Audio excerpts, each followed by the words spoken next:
इस क्वेश्चन को सॉल्व करने का देखो आपको बेस्ट मेथड बताते हैं। आप ध्यान से समझिए कि ब्याज की जो दर लेनी है वो हमें 10 मासिक लेनी है, 10 महीने से लेनी है, लेकिन क्वेश्चन में दी गई है वार्षिक यानी 12 महीने की दर। और आपको टाइम कितना दिया गया भाई? आपको टाइम दिया गया है 2 सही 1/2 वर्ष यानी कि 2.5 साल आपको दिया गया है। तो अगर देखें 2 साल में तो होते हैं 12 दूनी 24 महीने और आधी साल में 6 महीने और हो जाएंगे, यानी इस वर्ष में टोटल 30 महीने हो जाएंगे, 30 महीने हो जाएंगे। अब आपको 30 महीनों को बांट देना है इस 10 महीनों में। तो भाई 10 महीनों के कितने टुकड़े बन जाएंगे? आप कहोगे सर 10 महीने के 3 टुकड़े बन जाएंगे 30 माह में।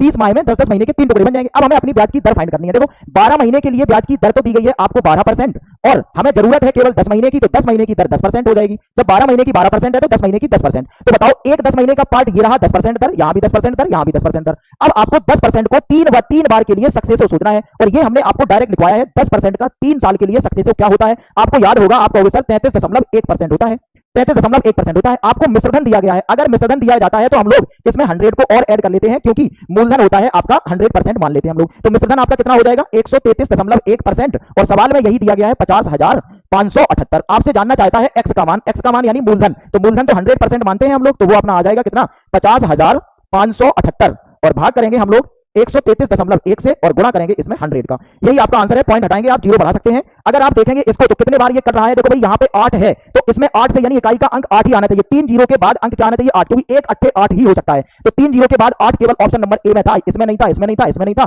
तो इस वजह से अपना आंसर हो जाएगा 38,000। अब बताइए ये कितना प्यारा क्वेश्चन था, लेकिन आपको सॉल्व करने में टाइम नहीं लगा है।